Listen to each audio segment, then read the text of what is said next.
Shalom, shalom, peuple de Dieu. L'histoire de la Bible nous a toujours enseigné que ceux qui ont une destinée, une marche avec le Seigneur, connaîtront des épreuves et des souffrances. Mais l'issue sera heureuse. L'Éternel donne des prophéties depuis le bas âge, depuis ta naissance, ou depuis que tu sois dans le ventre de ta mère. Ce qu'il a dit à Jérémie, je te connais depuis le ventre de ta mère, depuis la formation des eaux. Dieu donne une prophétie sur ses élus depuis leur naissance. La marche et la destinée avec le Seigneur, ce sont des choses qui ne sont pas faciles. Il y aura les tentatives de meurtre par la jalousie des uns,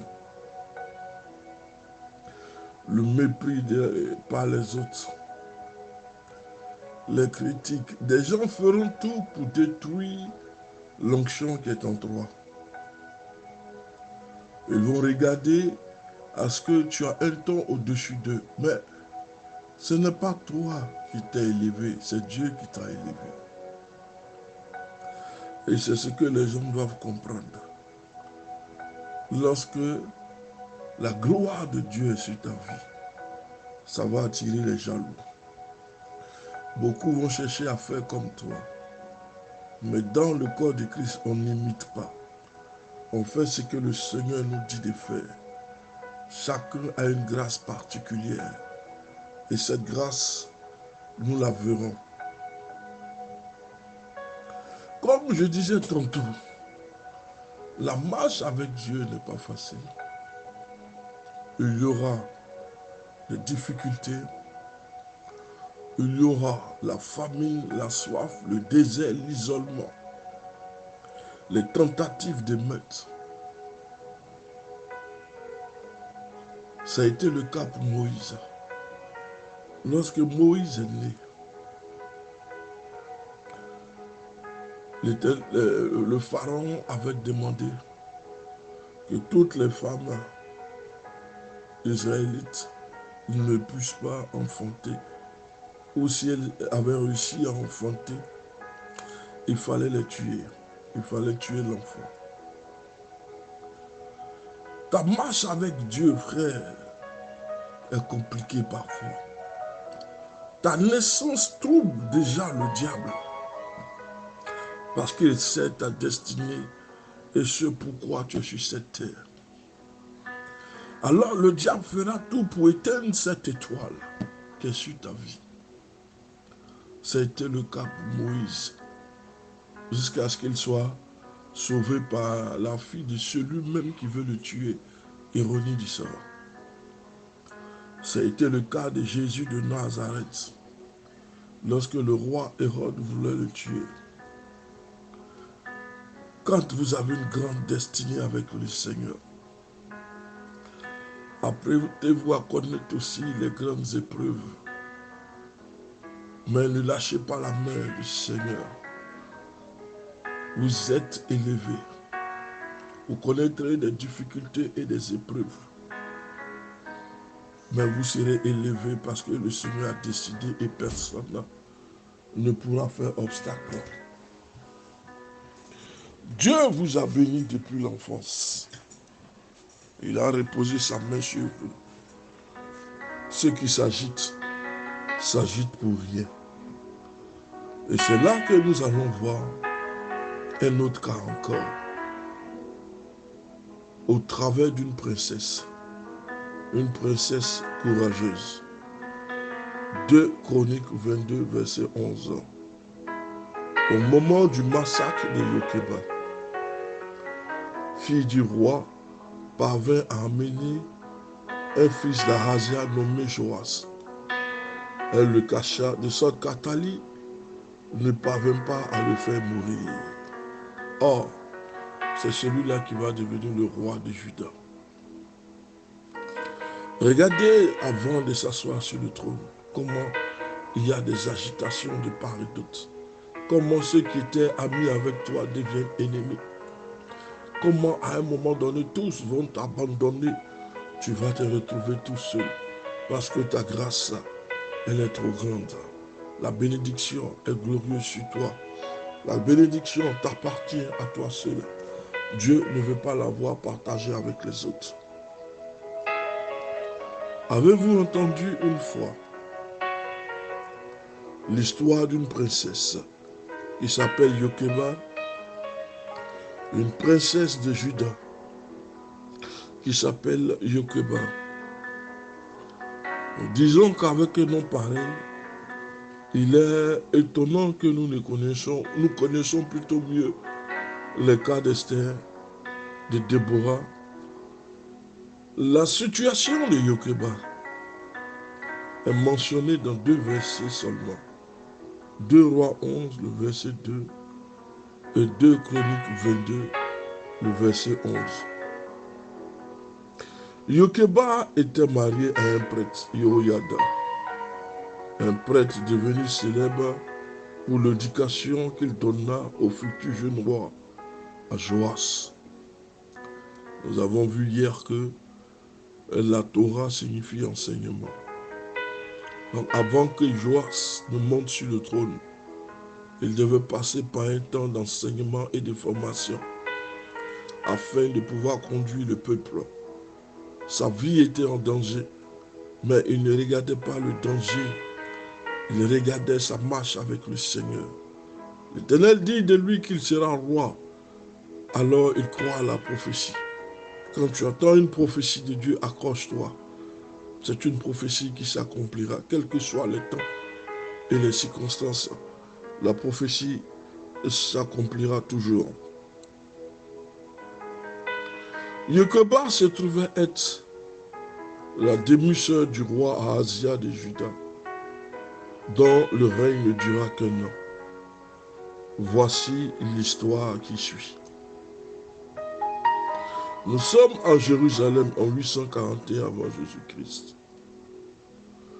La nouvelle arrive au palais que le roi Ahazia vient d'être assassiné par les hommes de Jéhu. Jéhu était celui-là même qui avait été mandaté de Dieu pour détruire, sinon pour assassiner Jézabel et Athalie et toute sa descendance à cause de ses adorations d'Astarté et de Baal.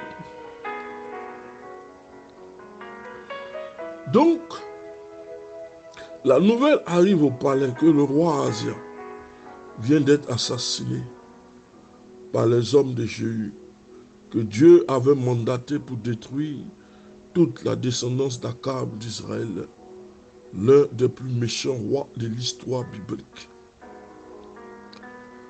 Ahazia s'était retrouvé au mauvais endroit, au mauvais moment, et venait d'en subir les conséquences, c'est-à-dire une mort tragique.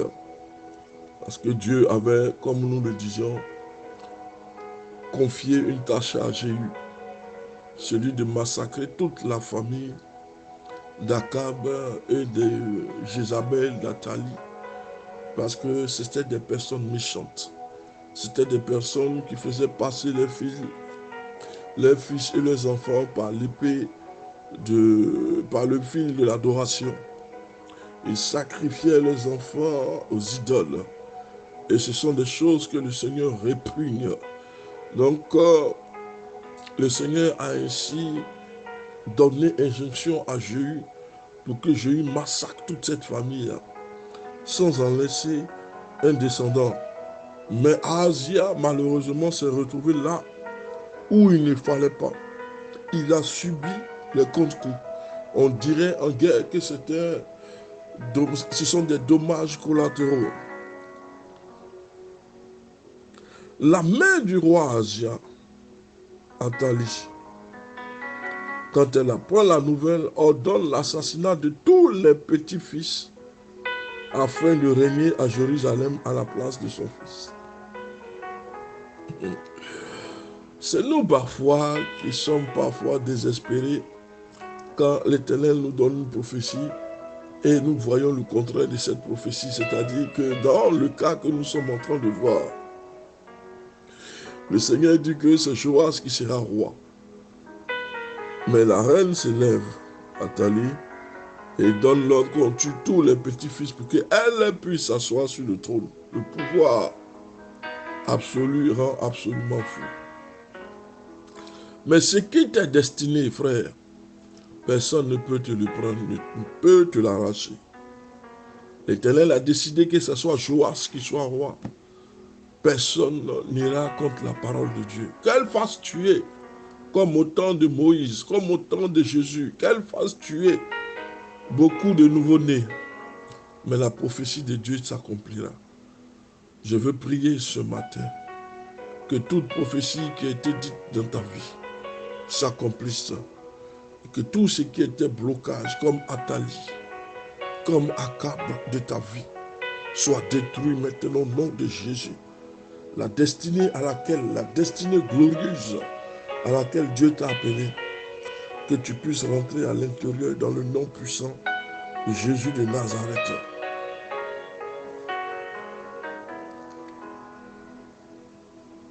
La mère du roi Ahazia, Athalie, quand elle apprend la nouvelle, ordonne l'assassinat de tous ses petits-fils,